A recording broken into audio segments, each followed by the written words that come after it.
अस्सलाम वालेकुम dear student. तो आज हम टेस्ट नंबर 3 को एक्सप्लेन कर रहे हैं। क्वेश्चन नंबर 1 है the product of force and time. तो फोर्स और टाइम की जो प्रोडक्ट होती है हम इसको चेंज ऑफ मोमेंटम कहते हैं, या हम इसको इम्पल्स भी कह सकते हैं। उसके बाद क्वेश्चन नंबर 2 है a stone is release from height of 125 metre after 3 second it was stopped and then release find how long it takes to reach the ground. तो देखें 125 मीटर से हम उसको फेंक रहे थे और पहले 4 सेकंड्स में वो 45 मीटर नीचे, पहले 3 सेकंड में वो 45 मीटर नीचे आ जाएगा। ये हमने सेकंड इक्वेशन से फाइंड किया। तो अभी भी इसको 8 मीटर नीचे जाना है और हमने इसको रोक लिया, तो दोबारा जब हम इसको छोड़ेंगे तो 80 मीटर फॉल करने के लिए ये 4 सेकंड लेगा, इसलिए इसका ऑप्शन ए होगा। क्वेश्चन नंबर 3 है 10 kilogram block is resting on surface and applied a force of 100 Newton. Find the speed of block after 3 second if force of friction is 40। तो सबसे पहले हमने नेट फोर्स निकाला है। नेट फोर्स होता है applied force minus force of friction. तो यहाँ से हमें पता चला कि नेट फोर्स एम ए के बराबर है और 100 में से 40 माइनस किया 60, बॉडी का मास था 10, तो एक्सेलरेशन इसको मिल गई 6 की। अब हमने फर्स्ट इक्वेशन यूज़ की और यहाँ से हमने फाइनल वेलोसिटी निकाली जो कि 18 मीटर पर सेकंड थी। Question number 4 a car is moving with the speed of 30 metre per second and was stopped at distance of 60 metre. If now same car is moving at the speed of 15 metre per second then it can be stopped at distance. तो अगर आप देखें stopping distance directly proportional to v square होता है। तो अगर हम पहले वाली वेलोसिटी को देखें 30 है, बाद वाली वेलोसिटी को देखें 15 है, इसका मतलब है वेलोसिटी जो न्यू वेलोसिटी है वो पहले से हाफ है। अगर वो पहले से हाफ है तो स्टॉपिंग डिस्टेंस भी पहले से 4 मरतबा जो है वो कम हो जाएगा, यानी 15 मीटर हो जाएगा। अच्छा, अभी हम डिफ़ाइन करेंगे क्वेश्चन नंबर 5 को। Van start from rest and moving with uniform acceleration then distance covered by it in time T are related by. लेकिन जब कोई भी बॉडी रेस्ट में से स्टार्ट होगी और यूनिफॉर्मली एक्सेलरेटेड होगी तो उसका distance directly proportional to T square होगा, तो ऑप्शन बी सही है। Question number 7 under what condition the lighter body and heavy body will have same momentum. देखें अगर लाइटर बॉडी और हैवी बॉडी रेस्ट में से स्टार्ट हो और दोनों को सेम फोर्स एक्ट किया जाए तो फिर दोनों के पास मोमेंटम सेम होगा, तो ऑप्शन डी सही है। क्वेश्चन नंबर 7 है 5 kg body is moving with speed 20 metre per second and acted by force of 5 newton. Find the rate of change of momentum. देखें जो rate of change of momentum होता है वो हमेशा applied force के बराबर होता है और बॉडी पर 5 न्यूटन का फोर्स लग रहा है, इसलिए rate of change of momentum भी 5 kilogram metre per second square होगा। क्वेश्चन नंबर 8 है which of the following is not correct for Newton's third law of motion. Newton's third of motion के लिए कौन सी चीज़ सही नहीं है। Action and reaction are acting on same bodies, तो ये गलत है क्योंकि एक्शन और रिएक्शन अलग अलग बॉडीज़ पे अप्लाई होते हैं। क्वेश्चन नंबर 9 है a bullet of mass m is moving with speed v and collide with block of mass 2m which can swing as a pendulum. A bullet stick to block find how much its centre of gravity is rest. तो देखें सबसे पहले हमने जो है ना block को और बुलेट को एक सिस्टम कंसीडर करना है। तो पहले जो था वो ब्लॉक स्टेशनरी था, बुलेट मूव कर रहा था, mv मोमेंटम है। उसके बाद बुलेट इसमें स्टिक हो गई है, इसलिए मास हमारे पास अब 3m होगा। ये 2m जो मास है वो ब्लॉक का है। तो यहाँ से हमें पता चला कि सिस्टम को जो वेलोसिटी मिलेगी वो v/3 मिलेगी। अब हम थर्ड इक्वेशन यूज़ करके फाइंड करेंगे कि ये कितना ऊपर जाएगा। तो इसलिए ये जो ऊपर जाएगा वो v²/18g होगा, इसमें ऑप्शन नहीं था इसलिए मैंने इसको नीचे लिख लिया है कि note correct option is v²/18g। Question number 10 है when body undergoing retardation then slope of velocity time graph. देखें रिटार्डेशन का मतलब होता है नेगेटिव एक्सेलरेशन, इसलिए हम कहेंगे वेलोसिटी टाइम का स्लोप कांस्टेंट होगा बट नेगेटिव होगा। Question number 11 the area under velocity area under acceleration time graph gives. Acceleration time graph के अंदर जो एरिया होती है वो हमें चेंज ऑफ वेलोसिटी देती है। क्वेश्चन नंबर 12 है a force F is acting on 5 kilogram mass and produce acceleration of 4 metre per second square. How much force is required on block of mass 3m to produce acceleration of 8 metre per second square. तो हमें पता है कि force directly proportional to mass भी है, acceleration भी है, तो हमने रेशो निकाला तो ऐसे हो गया। अब पहले ब्लॉक का मास m था, एक्सेलरेशन 4 थी और फोर्स F था। अब ब्लॉक का मास 3m है, एक्सेलरेशन 8 है, तो अब जो फोर्स रिक्वायर्ड होगा वो 6F होगा। क्वेश्चन नंबर 13 है 1000 kilogram car is moving with speed 40 metre per second on highway. If 4000 kg truck whose engine is failed is connected to it, then speed will be। तो again हम यहाँ पे discuss करेंगे कि total momentum conserve होगा। तो पहले momentum सिर्फ कार के पास था, अब कार के साथ जब हम ट्रक कनेक्ट करेंगे तो उसका मास ऐड हो जाएगा, और यहाँ से अगर हम कैलकुलेट करेंगे तो 8 मीटर पर सेकंड आ जाएगा। क्वेश्चन नंबर 14 है in which case no net force is acting on body. देखें, जब किसी बॉडी पर नेट फोर्स नहीं लगेगा तो उसका मतलब है एक्सेलरेशन 0 होगी और वेलोसिटी कांस्टेंट होगी। तो ऑप्शन ए तो नहीं हो सकता, क्योंकि सर्कुलर पाथ पे कभी भी यूनिफॉर्म स्पीड तो हो सकती है, यानी मैग्नीट्यूड कांस्टेंट हो सकता है पर डायरेक्शन नहीं। ऑप्शन बी भी नहीं हो सकता, क्योंकि फ्री फॉलिंग बॉडी के पास एक्सेलरेशन होती है, तो ऑप्शन सी सही है। क्वेश्चन नंबर 15 है which of the following is not example of projectile motion. देखें, प्रोजेक्टाइल मोशन का वो एग्जाम्पल नहीं होगा जिसके पास अपना ड्रिविंग सोर्स होगा। एरोप्लेन के पास भी ड्रिविंग सोर्स होता है, स्पेसशिप के पास भी ड्रिविंग सोर्स होता है, इसलिए 1 और 2 नहीं हो सकते। ड्रिविंग सोर्स का मतलब है इंजन। क्वेश्चन नंबर 16 है in projectile motion the acceleration in horizontal direction. तो प्रोजेक्टाइल मोशन में हॉरिजॉन्टल डायरेक्शन में एक्सेलरेशन 0 होती है। क्वेश्चन नंबर 17 है at what speed bullet must be fired horizontally from height of 45 metre so that it may hit the target which is 600 metres away. तो यहाँ से पहले हमें जो है ना ये का फाइंड करना है कि अगर हम 45 मीटर से किसी भी बॉडी को हॉरिजॉन्टली थ्रो करेंगे तो कितने सेकंड के बाद ग्राउंड पे गिरेगी। तो हमने सेकंड इक्वेशन यूज़ की और हमें पता चला कि 3 सेकंड के बाद बुलेट नीचे ग्राउंड पे पहुंचेगी। अब 3 सेकंड में इसको हॉरिजॉन्टल डिस्टेंस 600 मीटर करना है और हॉरिजॉन्टल डिस्टेंस V0x × t होता है। तो यहाँ से हमें पता चला कि उसकी स्पीड 200 मीटर पर सेकंड होनी चाहिए। अभी हम डिफ़ाइन करेंगे क्वेश्चन नंबर 18 को। क्वेश्चन नंबर 18 में कह रहा है if r is equal to 1/2 of r maximum then angle of projection is. देखें, अगर हम किसी भी प्रोजेक्टाइल को 45 डिग्री पे थ्रो करते हैं तो उसकी रेंज मैक्सिमम होती है, पर अगर हम 15 या 75 डिग्री पे थ्रो करेंगे तो उसकी range half of the maximum होगी।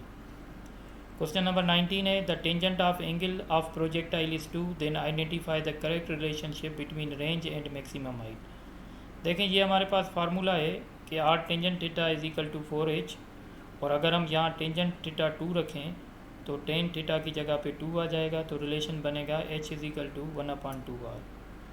क्वेश्चन नंबर 20 है when projectile reaches to highest point then.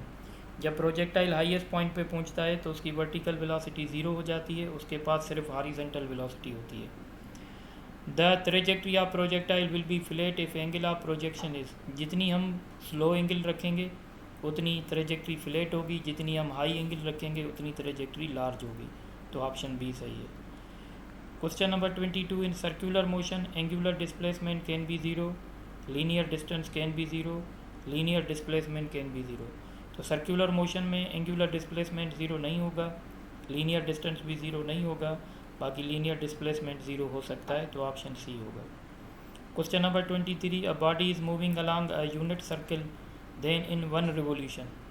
अगर कोई बॉडी यूनिट सर्किल पे मूव कर रही है, यूनिट सर्किल उसको कहते हैं जिसका रेडियस जो है वो 1 मीटर होता है, तो इस केस में हम कहेंगे कि उसका एंगुलर डिस्प्लेसमेंट 2π होगा और उसका जो लीनियर डिस्टेंस है वो भी 2π होगा, तो न्यूमेरिकली ये आपस में इक्वल हो जाएंगे। Question number 24 a 500 gram particle on disc is rotating at rate of 10 radian per second 3 metre from the centre, find the force acting on it. तो सेंट्रीपिटल फोर्स का फार्मूला mr² होता है, अगर हम इसमें वैल्यू रखेंगे तो जवाब मिल जाएगा 150 Newton.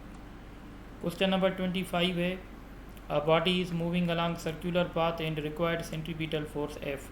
Now tangential velocity of body is doubled and radius of circular path is half, then required centripetal force. तो सेंट्रीपिटल फोर्स टेंजेंशियल वेलोसिटी के स्क्वायर से डायरेक्टली है, r से इन्वर्सली है, तो जब हम ये वैल्यूज़ पुट करेंगे तो पता चलेगा कि भाई 8 टाइम ज़्यादा फोर्स चाहिए।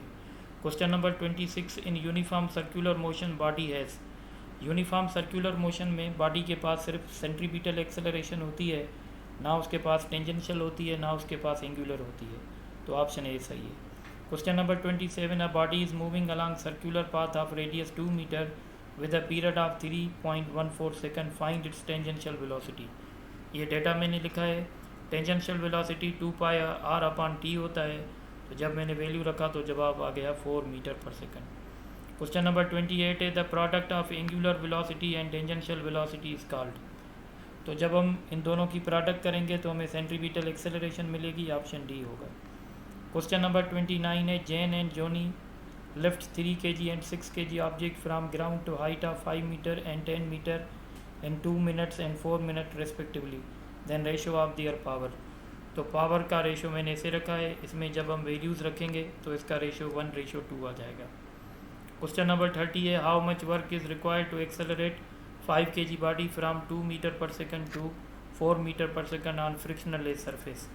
तो वर्क डन हमेशा चेंज ऑफ काइनेटिक एनर्जी के बराबर होता है, 1/2m VF² माइनस VI। यहाँ से हमने सॉल्व किया तो 30 आ गया। क्वेश्चन नंबर 31 है, Ahmed lifts a box vertically upward without any acceleration, then work done by Ahmed on box is positive, work done by gravitational force on block is negative. तो देखें, अहमद ने जो वर्क किया वो पॉजिटिव था क्योंकि वो ब्लॉक को ऊपर ले गया, और ग्रेविटेशन फोर्स ने वर्क नेगेटिव किया क्योंकि ब्लॉक ऊपर जा रहा था, और टोटल वर्क जो था वो ज़ीरो हुआ। वो इसलिए क्योंकि ब्लॉक को किसी भी किस्म की एक्सेलरेशन नहीं मिली, तो इसलिए हम कहेंगे कि भाई वर्क नेट वर्क डन जो है वो ज़ीरो होगा। तो सारे स्टेटमेंट सही हैं। और 1 किलोवाट कितने किलो जूल के बराबर है, तो 3600 किलो जूल के बराबर होता है। अच्छा, अभी हम डिफ़ाइन करेंगे क्वेश्चन नंबर 33 को, वाट इज़ इक्वल टू। तो देखें, वाट बराबर होता है, वाट पावर का यूनिट है जो वर्क अपॉन टाइम होता है, और वर्क फोर्स इनटू डिस्प्लेसमेंट होता है, तो फोर्स का unit kilogram metre per second square है, मल्टीप्लाइड बाय सेकंड मीटर और डिवाइडेड बाय सेकंड, तो kilogram metre per second cube हो जाएगा, तो इसलिए इसका जवाब डी सही है। क्वेश्चन नंबर 34 है, a block is resting on surface and acted by force of 50 newton and block is displaced by 5 metre, a force of friction is 20, find the change in kinetic energy. तो change in kinetic energy हमेशा बराबर होगा net work done. तो यहाँ से हमें net force निकालना पड़ेगा। 50 न्यूटन फोर्स हमने लगाया, फ्रिक्शन 20 थी तो नेट फोर्स 30 था, और डिस्प्लेसमेंट 5 आ गया तो 150। क्वेश्चन नंबर 35 है, if suddenly the acceleration due to gravity of earth becomes double, then absolute potential energy of the body will be. तो देखें, एब्सोल्यूट पोटेंशियल एनर्जी जो होती है वो जी से डायरेक्टली प्रोपोर्शन करती है, ठीक है ना। तो अगर acceleration due to gravity double हो जाएगी, एक्सेलरेशन ड्यू टू ग्रेविटी अगर डबल हो जाएगी तो एब्सोल्यूट पोटेंशियल एनर्जी भी डबल हो जाएगी। क्वेश्चन नंबर 36 है, which of the following free falling body in absence of air resistant dash remains constant. तो जब फ्री फॉलिंग बॉडी होती है,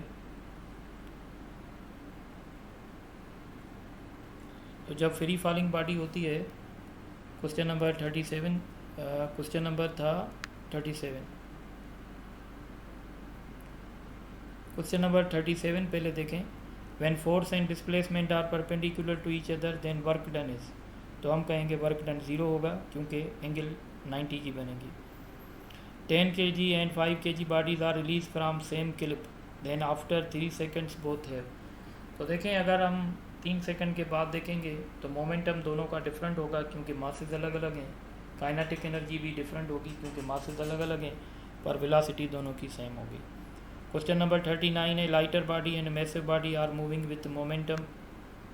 with same momentum to stop both bodies at same point. तो जब हम दोनों बॉडीज़ को सेम पॉइंट पे रोकना चाहते हैं, तो जब लाइटर बॉडी और मैसिव बॉडी का मोमेंटम सेम होगा तो काइनेटिक एनर्जी लाइटर बॉडी की ज़्यादा होगी, और अगर हम लाइटर बॉडी और इनको दोनों को सेम डिस्टेंस पे रोकना चाहते हैं तो लाइटर बॉडी पे हमें ज़्यादा फोर्स लगाना पड़ेगा। फोर्स दिया गया है 2i - 3j + 5k, और डिस्प्लेसमेंट आया है 257 से 432 वर्क डन फाइंड करना है। तो पहले हम डिस्प्लेसमेंट निकालेंगे, उसके लिए फाइनल में से इनिशियल माइनस करेंगे, तो डिस्प्लेसमेंट ये आ गया, और फिर वर्क बराबर होता है एफ इंटू डी, और डॉट प्रोडक्ट में सेम कंपोनेंट्स मल्टीप्लाई करते हैं।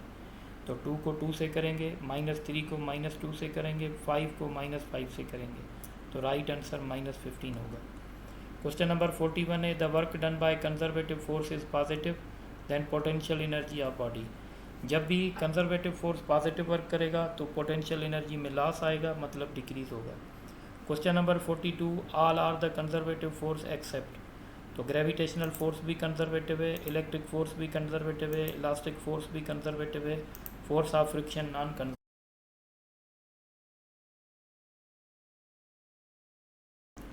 अच्छा, अब क्वेश्चन नंबर 43 को देखें, which of the following is associated with mechanical waves. तो मैकेनिकल वेव्स जो हैं वो अपना स्पेस में प्रोपोगेट नहीं हो सकती, और ये पोलराइज हो तो सकती हैं, पर some time they can be superimpose. तो सुपर इम्पोज तो ये हमेशा होंगी, इसलिए हम कहेंगे ऑप्शन सी सही होगा, जो ऑप्शंस गिवन है उसकी मदद से। विच of the following does not change while change of medium of wave. जब वेव अपना मीडियम चेंज करती है तो फ्रीक्वेंसी उसकी चेंज नहीं होती, तो ऑप्शन बी सही है। 45 under what condition the wave undergoes phase reversal. तो वेव में फेज रिवर्सल तब आता है जब वो डेंसर मीडियम से रिफ्लेक्ट होती है। क्वेश्चन नंबर 46 है the speed of sound in air is independent of. तो स्पीड जो साउंड की एयर में होती है वो प्रेशर के इंडिपेंडेंट होती है। Question number 47 a body performing simple harmonic motion with frequency 50 hertz with amplitude of 50 centimetre, find the maximum speed. तो अब आप देखेंगे कि हमारे पास जो मैक्सिमम स्पीड है उसका फार्मूला रेडिकल के अपान एम एक्स नॉट है, फ्रीक्वेंसी का फार्मूला 1/2 पाई रेडिकल के अपान एम है। यहाँ से हमने फाइंड किया कि भाई इस रेडिकल के अपान एम का वैल्यू कितना है, तो 100 पाई। अब मैक्सिमम वेलोसिटी में हम ये वैल्यू सब्स्टिट्यूट करेंगे, रेडिकल के अपान एम की जगह 100 पाई रखेंगे, 0.5 जो कि इसका एम्पलीट्यूड है, तो जवाब आ जाएगा 50 पाई। 48 क्वेश्चन है which of the following is correct for body performing simple harmonic motion.